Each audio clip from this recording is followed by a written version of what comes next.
Imagine you're a merchant. Okay. And the year is somewhere around 1820. Right in the thick of the colonial era. Exactly. And you're traveling along these dusty, just completely sun-baked highways on the Deccan Plateau in central India. Which is not an easy trip. Oh, it's a profoundly grueling journey. Yeah. I mean, the heat radiating off the dirt roads is oppressive. The terrain is unforgiving. Yeah, and you've got this constant grinding anxiety in the back of your mind about highwaymen. Right, because you are carrying a substantial amount of wealth. Maybe you have like raw indigo to trade or heavy bundles of silk. Or a heavy pouch of silver rupees painstakingly sewn into the inner lining of your coat. Yes, exactly that. And because these trade routes are notoriously perilous, you feel this massive wave of psychological relief when you happen to fall in with a friendly, respectable-looking group of fellow travelers. Which is, the most natural human reaction in the world. Safety in numbers. Yeah, safety in numbers. And they're exceptionally polite. They appear devout, right? Oh. Some might be singing religious hymns. Or just casually discussing the fluctuating prices of grain in the next province. Right. They offer you water from their skins and you accept. And you don't just travel with them for an afternoon, you're with them for weeks. You're sharing evening meals around the fire. You're telling them stories of your family back home, your anxieties about the trade market, your dreams for your kids. You trust them implicitly. Completely. They're your brothers on the road. But then one evening, as the sun dips below the horizon and the camp is settling down for the night, one of these men, a man you just shared bread with, by the way, Yeah. he casually turns to his friend and asks for some tobacco. And that's it. That's it. Within 3 seconds, before your brain can even register the shift in the atmosphere, a length of yellow silk is whipped tightly around your throat. Wow.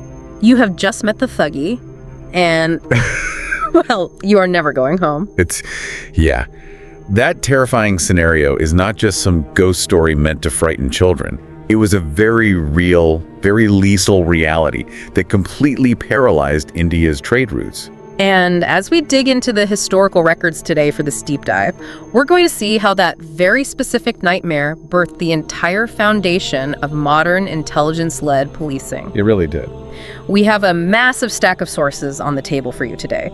We're pulling from colonial administrative records, ancient Sanskrit texts, 19th century parliamentary legislation, and modern historiography. It's a lot to get through. It is. But our mission today is to meticulously separate the historical facts of these Indian highway stranglers from the incredibly potent fiction that was invented by the British Empire. Right. We are going to examine how a localized, basically desperate criminal network was transformed by the stroke of a pen into a global symbol for murder, generating an absolute moral panic that reached all the way to the drawing rooms of Queen Victoria. which is wild. But to do that properly, I think we have to start with the language itself. Let's do it. Because the terminology gives us our first real clue into how these groups operated. Today, the word thug is thrown around casually to describe like violent street criminal or a brute. Just a goon, basically. Right. But the etymology in our sources points to a completely different methodology. The modern English word derives from the Hindi word Thuggee. Thuggee. Yeah, which translates directly to deception or trickery. And if you trace that back even further into Sanskrit, you hit the root word staga, meaning to conceal, to cover, or to hide. Which perfectly sets up the geographical differences too, because the sources note that while they were called thugs in northern and central India, down in the south, they were known by a completely different name. Right, the fancigars. The fancigars. Yeah, which derives from the word fancy, meaning a noose or a snare. So when you combine those two linguistic roots, concealment and the noose, you have the entire operational philosophy of the Thuggee right there. Just baked into the name. Exactly. This was not highway robbery in the traditional European sense. Right, we aren't talking about men with swords jumping out from behind a boulder and demanding your money or your life. No, not at all. Yeah. The entire enterprise relied on a highly sophisticated psychological process called inveigling. Inveigling, it's such a clinical, almost aristocratic word, isn't it? It really is. But when you apply it to premeditated murder, it becomes deeply chilling. I mean, it implies a crime of engineered intimacy. Engineered intimacy is a great way to put it. So can you break down how that actually worked in practice? Like, how do you convince a paranoid merchant carrying his life savings to just let his guard down? It was a masterclass in social manipulation. I mean, the gangs utilized specialized scouts or spies known as sothas. Sothas, okay. Right, and a sotha wouldn't just wander the roads looking for random victims. They operated in the bustling bazaars, the caravanserais, the town centers. So where the people are. Exactly. Yeah. Their job was to gather precise intelligence. They would bribe innkeepers. They'd eavesdrop on merchants negotiating contracts. Oh, wow. Yeah, and they'd figure out exactly who's traveling where, what they were carrying, and importantly, the size of their armed escort. So they're essentially casing the mark before the journey even begins. That's exactly what they're doing. And once a target was selected, the main body of the gang would seamlessly intersect the traveler's path on the road. Like it was just a coincidence. Right. And this is where the psychological mastery comes in. The thugs were brilliant at reading the social and regional cues of their victims. What do you mean? Well, if the merchant was a devout Muslim from a specific province, the thugs would push forward members of their own gang who shared that exact background. Oh, wow. Yeah, same dialect, same religious fluency, and they'd initiate the conversation. They mirrored the victim. They manufactured common ground to establish this really rapid rapport. I'm reading these accounts from the British officers who interviewed captured thugs, and it's striking how much patience this required. Oh, immense patience. They didn't strike on the first night. The sources talk about thug gangs traveling with their marks for hundreds of miles. Sometimes for 3 or 4 weeks. Weeks, they would protect the merchant from other, lesser bandits. Yeah. They would nurse the merchant if he caught a fever on the road. They constructed this bond of absolute, unshakable trust. Because that trust was the weapon. The trust was what allowed them to get physically close enough to execute a completely silent murder without any resistance. Right. When the leader of the gang, the Jemadar, decided that the geographical location was perfectly isolated, he would issue the journey. The signal. Yes, the journey. And it was usually a completely mundane phrase or action designed to arouse absolutely zero suspicion. Like what? It might be looking up at the night sky and saying, "Bring firewood," or "Hand me the tobacco." Just everyday stuff. Exactly. But the second that phrase was spoken, a rigidly defined, highly specialized hierarchy sprang into action. Okay, I want to focus on this hierarchy because it reminds me of the crew in a heist movie. Oh, yeah. Like Ocean's 11, you have the explosives guy, the acrobat, the hack. Every person has one hyper-specific job that they execute with perfect precision. That's a very apt comparison. The Thuggee gang operated the exact same way, but instead of robbing a casino vault, they were orchestrating a synchronized mass murder. Right. The Sothas were your advanced men casing the joint, as we said. But when the signal dropped, the primary operator was the Butot. The Strangler. This was the Strangler. And their weapon of choice was the Rumal, just a simple sash or a silk scarf. Okay. But the Butot never worked alone, because strangling a grown, healthy man is physically incredibly difficult. Sure, they're going to fight back. The victim will thrash, they'll kick, they will fight for their life. Which would create noise, disturb the campsite, and potentially leave evidence of a struggle in the dirt. Precisely. So to prevent that, the Butot was instantly assisted by a chamochi. Chamochi. The chamochi's sole responsibility was to wait for the signal, and the millisecond the scarf went around the victim's neck, the chamochi would dive forward, grab the victim's legs, and violently yank them out from under him. Breaking the victim's base of support instantly. Yes. It brings the victim crashing down to the earth, usually face first. It effectively paralyzes their ability to generate any leverage or strike back. That is terrifying. And at the same time, another specialized member would secure the victim's arms. It was a synchronized, multi-person takedown designed to end a life in a matter of seconds with zero collateral noise. Unbelievable. Meanwhile, the Shamshia, the designated lookouts, were already positioned at the perimeter of the camp to ensure no other travelers were approaching. There is a terrifying mechanical detail in the sources regarding the Rumal itself. The coin. The coin, yeah. The Butots didn't just wrap a flat piece of silk around a neck. They would often tie a heavy silver coin, like a rupee, into the knot of the scarf. Right. Why? So that when they whipped the scarf around the throat and crossed their hands to pull it tight, that hard silver coin would press directly into the victim's Adam's apple. Which is brutal. It instantly crushed the thyroid cartilage and entirely collapsed the windpipe. It guaranteed that the victim couldn't even manage a dying scream. Brutally efficient. And the efficiency extended to the cleanup, too. Oh, right, the graves. The Lugay were the designated grave diggers. Often they would travel a day ahead of the main group. Just to prep the site. Exactly. They would find a soft patch of earth in a mango grove or dry riverbed, dig the graves, and wait. After the murders, the Thuggee would take the bodies, and they would intentionally break the joints and slash the abdomens of the victims. Right, to prevent the bodies from bloating with decomposition gases and disturbing the soil above them. Yes, they'd bury the bodies incredibly deep, and then they'd build a fire over the fresh grave, or tether their horses over it. So the hoof prints and ash would completely mask the turned earth. The victims didn't just die. They evaporated. They ceased to exist. And all of this was coordinated right in front of the victims using a secret language. The records call it Ramasiana, or simply Ramasi. Ramasi, yeah. And it wasn't just a spoken slang. It incorporated hand gestures and even the interpretation of animal sounds. And fascinating. The sources note that if a gang member casually dropped the word Narda into conversation, the rest of the gang instantly knew an official or police patrol was approaching. It functioned exactly like a criminal camp language. I mean, they needed a way to discuss the logistics of murder while sitting at a campfire right next to the people they were planning to kill. Makes sense. They also relied heavily on omens. Like if they heard the chirping of a certain lizard at night, what they called bara mudi, it was taken as a green light to proceed with the attack. But if they heard kili ki ma, The sound of cats fighting, right, that was considered a disastrous omen. Yeah. And they would often abandon the mark entirely, no matter how wealthy the merchant was. Okay, I have to pause you right here. Sure.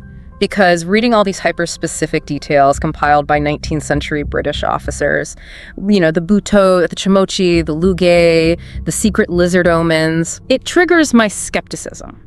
Let me challenge this narrative for a second. We are talking about desperate, impoverished men robbing people on dirt roads. Is this level of rigid, corporate-style syndicate organization actually real? It's a fair question. Or did the British investigators just superimpose an exotic, highly structured hierarchy onto a bunch of disorganized, chaotic highway bandits? Because frankly, presenting them as a highly disciplined murder mafia makes the British look a lot better when they finally defeat them. It sounds too perfect. It's an excellent challenge, and it's exactly the question modern historians have wrestled with for decades. Really? Yes, it is incredibly tempting to view the entire structure as a colonial fabrication. However, if we look beyond the British records, the historical consensus is that this specific division of labor was entirely genuine. Wait, really? How do we know the British didn't just invent the job titles? Because we have the indigenous Indian court records from the Maratha Empire dating back to the 1790s. Oh, Decades before the British East India Company took a serious interest in the Thuggee. When the Maratha authorities arrested these gangs, their own court documents explicitly list the exact same roles. the stranglers, the gravediggers. The advanced scouts, all of it.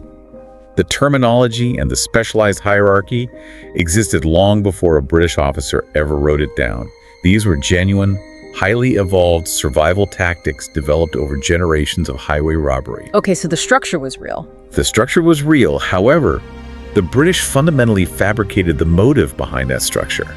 They accurately recorded the mechanics of the crime, how the scarf was tied, who dug the grave, but they completely misunderstood why these men were on the roads in the first place. And that misunderstanding gave birth to the great myth of the bloodthirsty satanic cult. Exactly. Let's dive right into that myth, because the British narrative is wild. Driven by men like Dr. Robert Sherwood around 1816, and later amplified massively by William Sleeman, the colonial government didn't just report an outbreak of organized banditry. No, they went much further. They declared that they had uncovered a unified demonic religion. They claimed the thugs were entirely devoted to Kali, or Bhavani, the Hindu goddess of death and destruction. Yeah, the British framed the Thuggee not as criminals seeking wealth, but as religious fanatics seeking spiritual merit. Which is quite a leap. According to the lore meticulously recorded and promoted by Sleeman, the thugs believed in an ancient mythological battle. They believed Kali had fought a terrible demon. Often identified in Hindu mythology as Raktabija, right? Yes, and this demon had a unique power. Every time a drop of his blood hit the earth, a new demon sprang into existence. So you can't slash him with a sword because you just multiply your enemies. Precisely. So according to Sleeman's telling of the thug belief system, Kali created two human men from the sweat of her arms. She gave them a strip of cloth torn from the hem of her own garment and taught them how to strangle the demons. By strangling them, they killed the demons without spilling a single drop of blood. And the thugs, supposedly, believed they were the direct descendants of these original stranglers, commanded by the goddess to continue purifying the earth of human blood. The colonial records lean so heavily into this cinematic, dark fantasy aesthetic. Very much so. Sleeman wrote that the thugs literally worshipped the pickaxe they used to dig the graves. The Kusi. The Kusi, yes. And they believed it was a holy relic consecrated by Kali herself. He claimed they consumed a sacred, coarse, brown sugar called guar during a dark communion ritual known as the Tuponi. The sugar ritual is particularly fascinating because of how the British interpreted it. Well, Sleeman quotes a captured thug named Feringia, who we're going to talk about a lot more later, by the way. Yes, we are. But he quotes Feringia saying, "Let any man once taste of that gore, and he will be a thug, though he know all the trades and have all the wealth in the world." Right. Sleeman is basically describing a magical potion that permanently corrupts the soul. It is deeply sensationalized. And here is where the historiography completely dismantles the British narrative. Okay, let's hear it. While elements of these rituals, the pickaxe blessings, the sugar ceremonies did exist, the British interpretation completely stripped away the socioeconomic context. Right. The historical reality is that Thuggee was not a religious cult. We know they existed long before the British arrived. Yeah, the historian Ziauddin Bahrani recorded a sultan capturing and exiling 1,000 fags all the way back in 1356. Exactly. We even see the concept in 12th century Jain texts, which refer to Thagavidya, the science of theft and deception. And those ancient texts describe them as skilled thieves, not as a fanatical death cult. Exactly. But the single detail that completely vaporizes the British theory of a strict Hindu cult devoted to Kali is the demographic makeup of the gangs themselves. Oh, this is the nail in the coffin for that theory. The primary sources explicitly state that these gangs were a massive syncretic mix of Hindus and Muslims. Yes. You cannot have a fundamentalist Hindu death cult made up of devout Muslims. No, you can't. When the British interrogator sat down with captured Muslim thugs and pressed them on why they were supposedly worshiping a Hindu goddess, the answers were highly pragmatic and completely baffled the British. What did they say? Well, many of the Muslim thugs cited the Islamic concept of Iqbal, fate, or destiny as their motivation.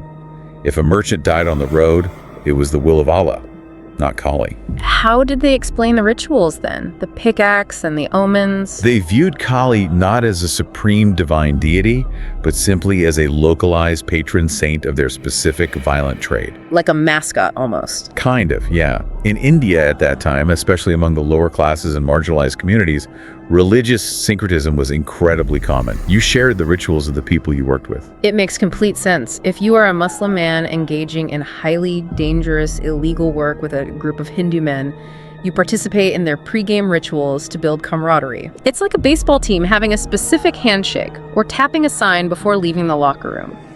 You don't necessarily believe the sign has magical powers, but you do it to bond with the team you are about to bleed with. That is precisely how modern historians, particularly those championing the post-revisionist consensus like Kim Wagner, view the Thuggee.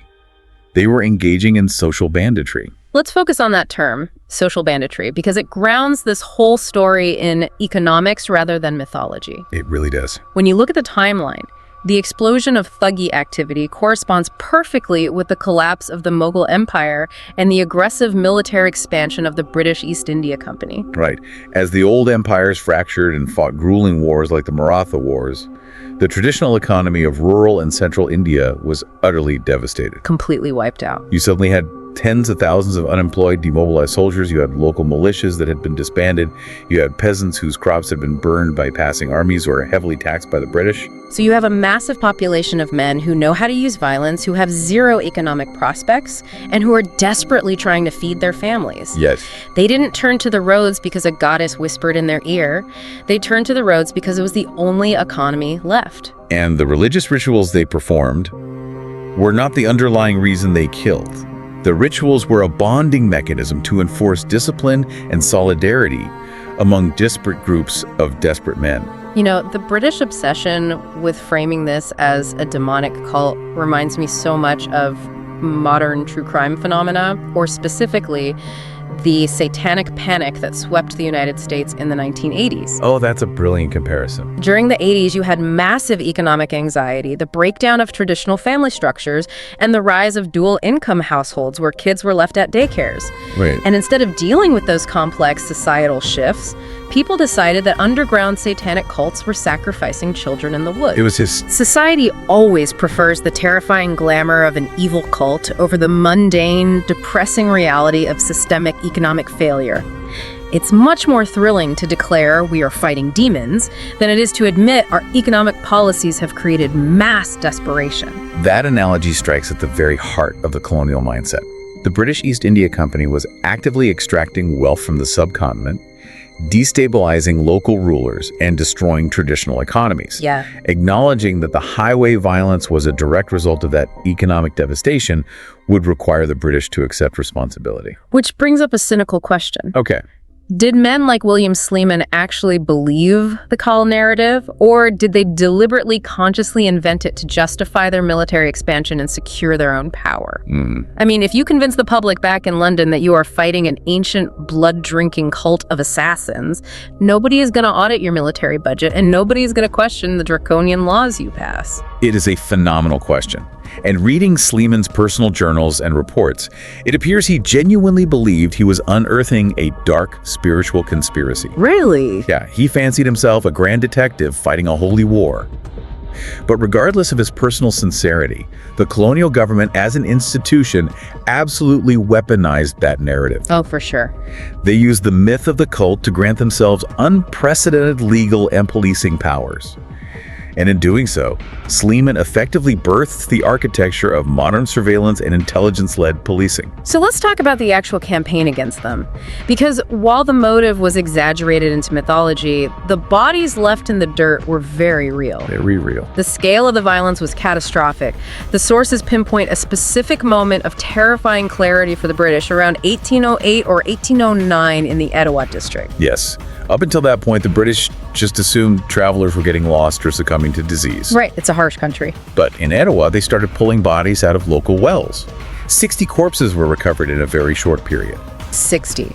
That gruesome discovery led to the capture of a young thug named Ghulam Hassan, and his subsequent confession blew the lid off the entire operation.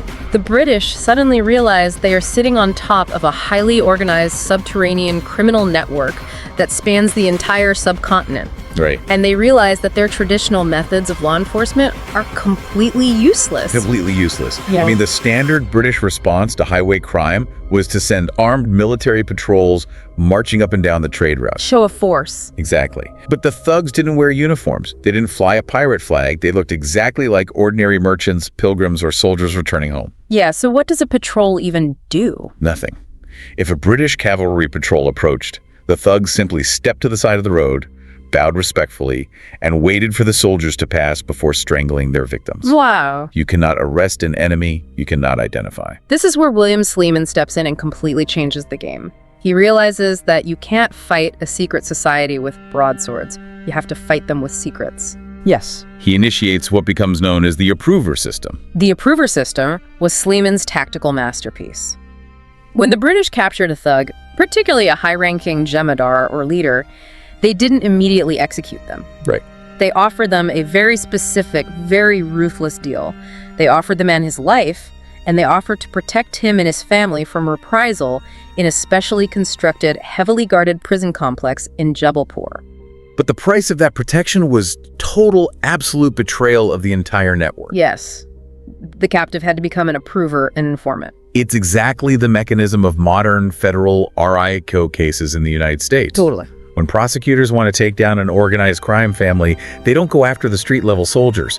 They squeeze a capo or an underboss, offer him witness protection, and force him to draw a complete map of the mafia hierarchy, naming every captain, lieutenant, and associated politician. And Sleeman executed this on a massive scale without computers, telephones, or modern databases. Which is mind-blowing. He essentially created a 19th century relational database using cross-referenced index cards and ledgers. When a man like Ferengia, one of the most infamous thug leaders, turned approver, he didn't just give up a few names. What did he do? Ferengia sat in an interrogation room and mapped out the entire hidden geography of the criminal network. He explained the Ramasi slang in detail. He detailed the specific routes gangs took during certain seasons. And most grimly, these approvers physically led the British out into the countryside to prove their claims. Yeah. They would walk into a seemingly pristine mango grove, point to a specific patch of undisturbed dirt, and tell the British soldiers to dig. And they would find mass graves containing dozens of victims. Sleeman was incredibly meticulous about verifying this intelligence, too. He knew that a man facing the gallows might lie just to save his own skin. Sure. So Sleeman would take the testimony of an approver in Jabalpur, isolate the names of the accomplices, and then send letters to other British magistrates hundreds of miles away, asking them to capture those specific men. When those men were captured, they were interrogated in isolation. If their stories perfectly matched the original approver's story regarding a specific murder on a specific date, Sleeman knew he had verified intelligence. It's an incredibly sophisticated dragnet, and the results, according to the colonial records, were staggeringly efficient.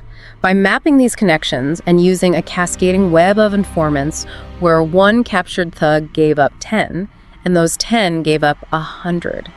Sleeman systematically dismantled a criminal network that had operated in the shadows for centuries. They really did.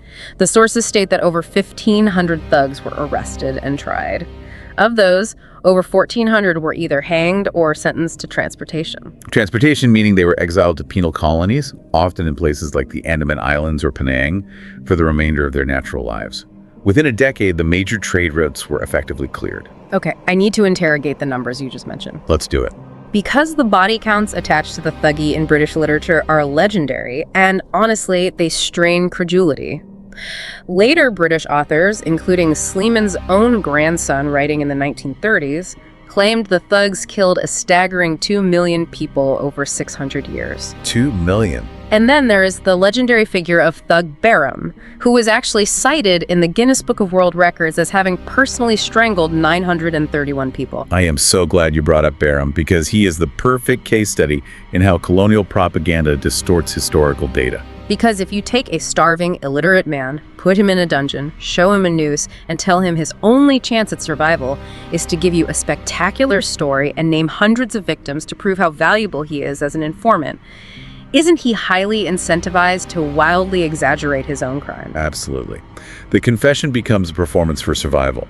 When modern historians went back and actually read the original primary interrogation transcripts of Behram, a very different picture emerged. Behram never claimed to have personally strangled 931 people. What did he actually say? He confessed to being present at roughly 930 murders over a 40-year career as part of a large roving gang. Oh. He was at the scene. But when pressed by the interrogators on how many men he personally killed with his own hands, he estimated the number was around 125. Which, to be clear, is still an absolutely horrific, monstrous number. Unquestionably. Yeah. Personally murdering 125 people over a lifetime makes Behram one of the most prolific serial killers in recorded human history. It is a terrifying reality, but inflating that very real terror from 125 to 931 served a very specific, calculated purpose for the British. It turns a human criminal into a mythological monster. Exactly. You don't need emergency police powers to fight a gang of thieves. You need emergency police powers to fight a demonic force that has murdered 2 million people. Right. The modern historical consensus, stripping away the propaganda, suggests the total number of victims across all thug gangs throughout their entire history was likely somewhere between 50,000 and 100,000. It is a massive generational tragedy. Yes. But it is not the 2 million claimed by the empire. No, it's not. And because the British public and Parliament were so willing to accept these inflated, sensationalized numbers as absolute gospel, the colonial government felt completely justified in bringing down a legal sledgehammer on the Indian legal system. They did. To defeat the thugs, the British essentially had to rewrite the definition of what a crime was. Because the core problem the British judicial system faced was that the thugs were simply too good at their jobs. Traditional English common law is built around specific evidentiary requirements. Yeah. You need corpus delicti in the body of the crime. Yeah. You need to prove that a specific individual committed a specific violent act against a specific victim on a specific date. But the thugs left no witnesses, and their graves were designed to make the bodies disappear permanently. So if you catch a group of men walking down the road and an approver points at them and says, they killed a guy 3 years ago, but you don't have a body and you don't have a weapon, English common law says you have to let them go. Precisely. The British courts were failing to secure convictions. So the colonial government engineered a radical legislative solution, Act 30 of 1836. I read the summary of this act and the sources, and it is a breathtaking piece of legal overreach. Act 30 made it a crime, punishable by life in prison or permanent exile, simply to belong to a gang of thugs. Yeah.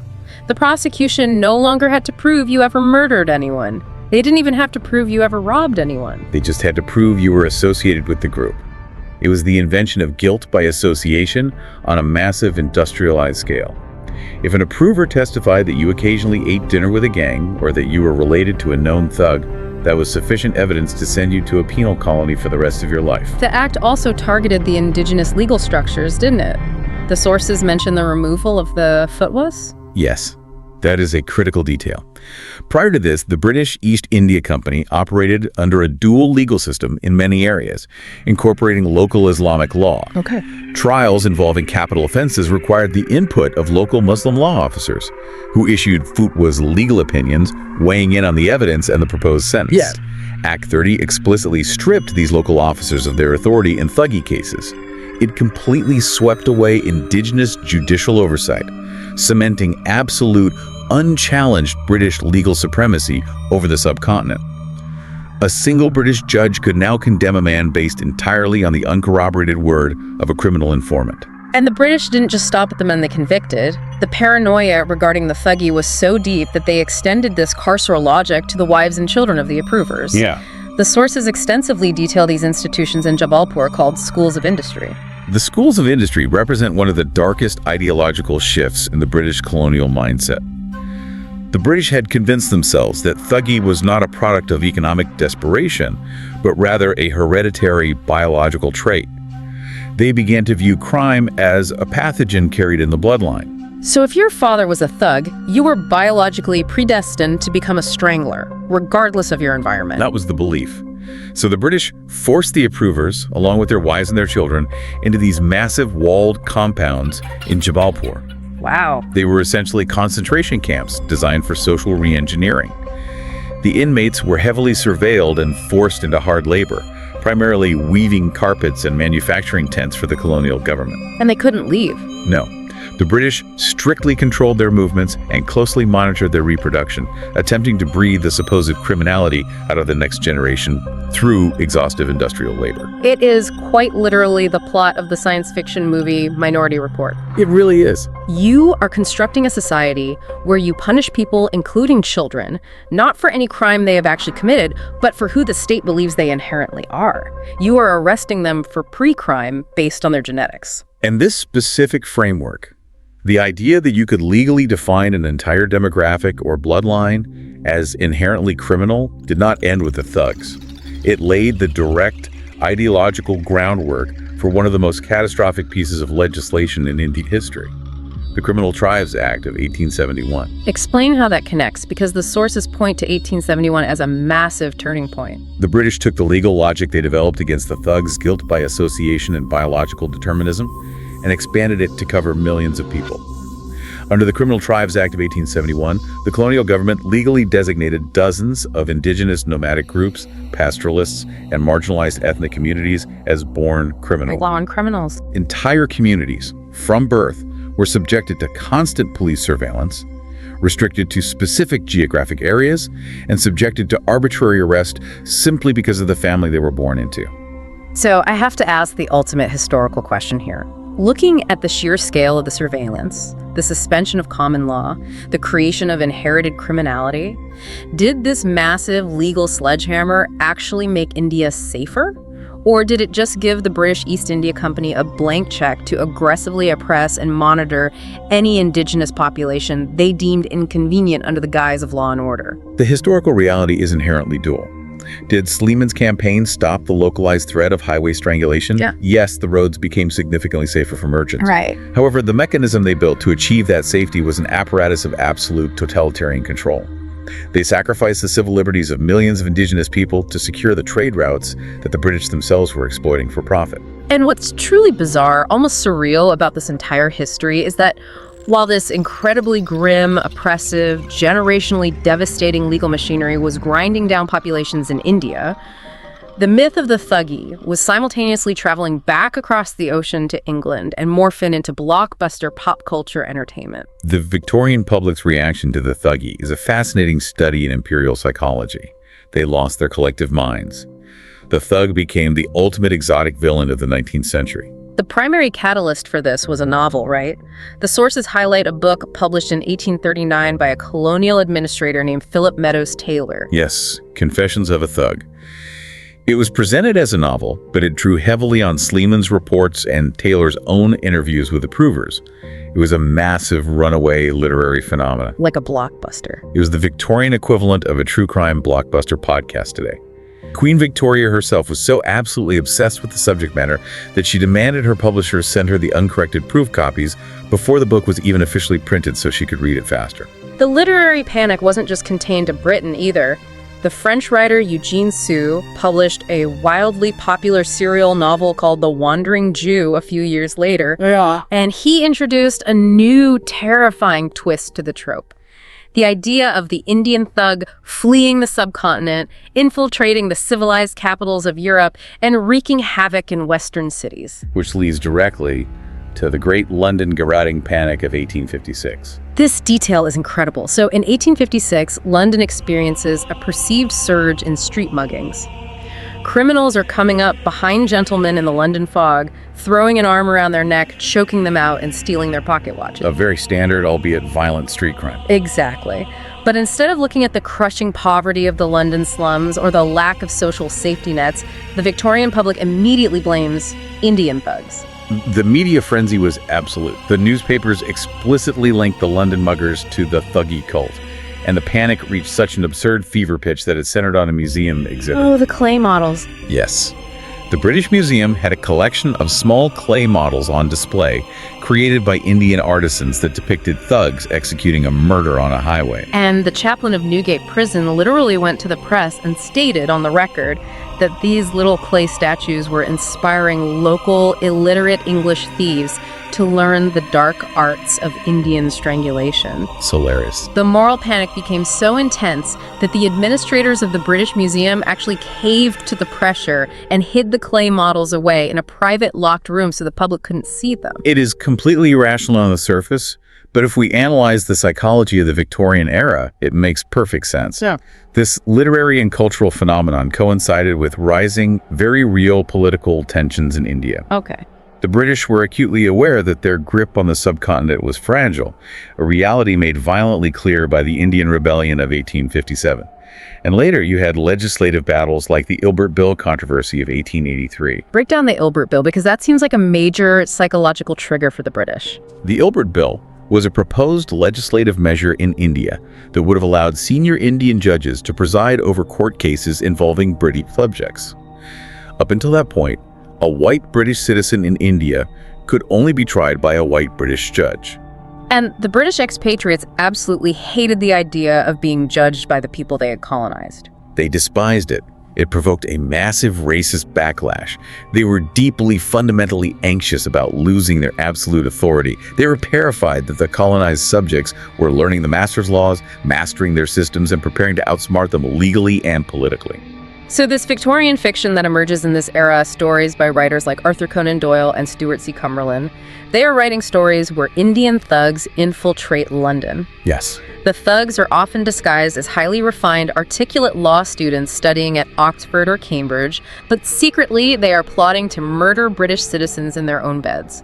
This isn't just a fear of getting mugged in an alley. This is a profound psychological projection. They feared that the empire was going to strike back. Exactly. It was an expression of imperial guilt. By projecting the origin of metropolitan crime onto an exotic oriental other, the British absolved their own domestic social systems of any responsibility. It is much easier to blame a mystical foreign cult than to admit that the horrific, poverty-stricken slums of Victorian London were perfectly capable of producing desperate, violent muggers without any help from the goddess Kali. It is the exact same moral panic we see repeatedly today. Whenever there is a surge in youth violence, politicians immediately blame violent video games or rap music or historically comic books and Dungeons and Dragons. It's a societal refusal to look in the mirror. It is always easier to point a finger at a terrifying external influence than to examine the domestic rot. Now, amid all of this frantic cataloging of Sug rituals by Sleeman and all the breathless Victorian novels about law students infiltrating London, there is one massive glaring omission in the historical record. There's a huge chunk of human reality that the British completely purposefully erased from the narrative. The hidden figures of the Thuggee. If you read the 19th century British administrative accounts, or even many of the modern historical summaries based on those colonial records, Thuggee is presented as an exclusive, strict boys' club. Yes, totally. It is portrayed as a hyper-masculine fraternity of murder, where women were simply wives waiting back in the village. But the historical records from before the British arrived, the accounts from people who had no political agenda in India tell a completely different, shocking story. They really do. The sources highlight a specific travelogue written all the way back in 1687 by a French explorer named Jean de Thévenot. And he explicitly, clearly documents the existence of highly active, lethal female thugs. Thévenot's account shatters the colonial narrative entirely. He details a very specific, incredibly cunning tactic used by these gangs. The gang would send a beautiful woman out to the side of a lonely highway. She would sit by the dirt road, her hair disheveled, weeping inconsolably, crying out for help. It's a trap. Right.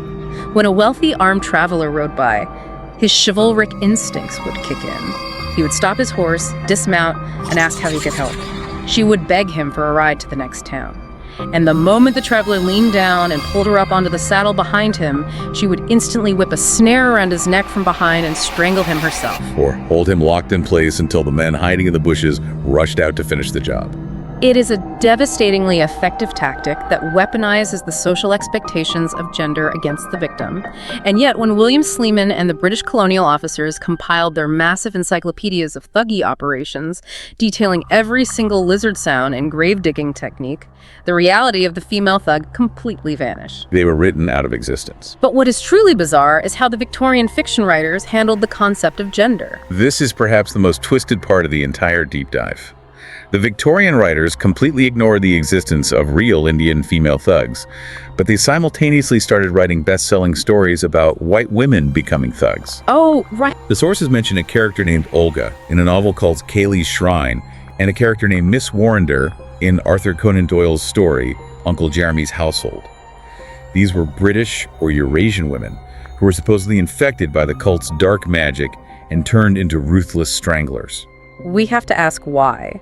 Why erase the real Indian women only to invent fictional British ones? The answer lies in the foundational ideology of the British Empire, a concept historians refer to as the colonial rescue script. Explain the rescue script. The British could not justify their military occupation of India purely on the grounds of economic theft. That doesn't play well to the public back home. They needed a moral justification. The primary narrative they constructed was, we, the civilized, enlightened British men, must stay in India to save the civilized, helpless Indian women from the barbaric, dangerous Indian men. So the Indian woman has to remain a perpetual helpless victim in the story. Exactly. If you acknowledge that Indian women are not helpless victims, but are instead active, cunning, and highly lethal participants in a massive criminal network, the entire moral justification for the empire collapses. You aren't rescuing them anymore, they are fighting you. So the British simply erased them from the official record to protect the political narrative. And then on the flip side, fictionally portraying British women as thugs served a completely different psychological purpose back in London. Yes, it reflected deeply held patriarchal anxieties within Victorian society. The Victorian men writing these novels believed that women were inherently irrational, emotionally fragile, and therefore highly susceptible to the evil, primitive influences of the Orient. I see. Writing a story about a white woman becoming a thug was a cautionary tale. It was a warning about the dangers of letting women wander too close to the dark edges of the empire, or giving them too much independence. It's exactly like modern Hollywood casting in historical epics. The studio completely rewrites the historical reality to fit their specific marketing demographic. They make sure the heroes, the victims, and the villains look and act exactly how the target audience expects them to look, even if it means completely erasing the messy, complicated truth of who actually participated in the history. It is the ultimate expression of power, the power of the author over the subject. The British didn't just conquer the thugs physically on the roads of India, they conquered them narratively. They decided, unilaterally, how history would remember them. Let's bring all of these threads together, because we have covered an incredible amount of historical ground today in this deep dive. We really have. We started by looking at how localized, economically desperate highway robbery in central India, driven by the collapse of empires, was transformed by the British colonial imagination into a global myth of a satanic blood-drinking cult. We examined how the genuine, terrifying threat of those stranglers birthed the highly sophisticated modern concepts of police intelligence, informant mapping, and witness protection under William Sleeman. But we also saw how that exact same policing effort spawned terrifying legal precedents. Act 30 of 1836 bypassed common law, instituted mass guilt by association, and eventually led to the Criminal Tribes Act of 1871, which targeted and criminalized entire marginalized communities based purely on biological determinism. And finally, we saw how the phantom of the thug haunted the dreams, the literature, and the profound political anxieties of Victorian London. It is a sweeping story about the intersection of crime, imperialism, and the immense destructive power of institutional storytelling. Absolutely. Now, before we conclude, we must make an important note based strictly on the modern sociological sources we've reviewed.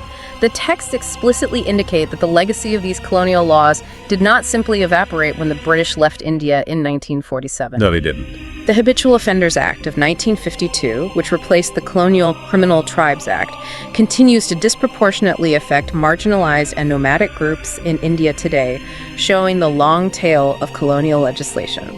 Furthermore, our sources trace how the word thug itself has morphed as it crossed the globe.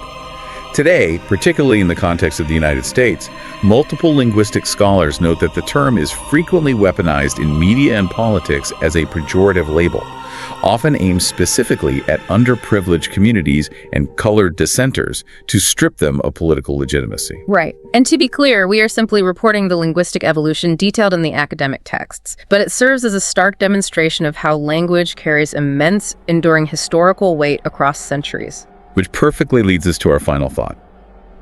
The dictionary. Yes. Consider the power embedded in a single definition.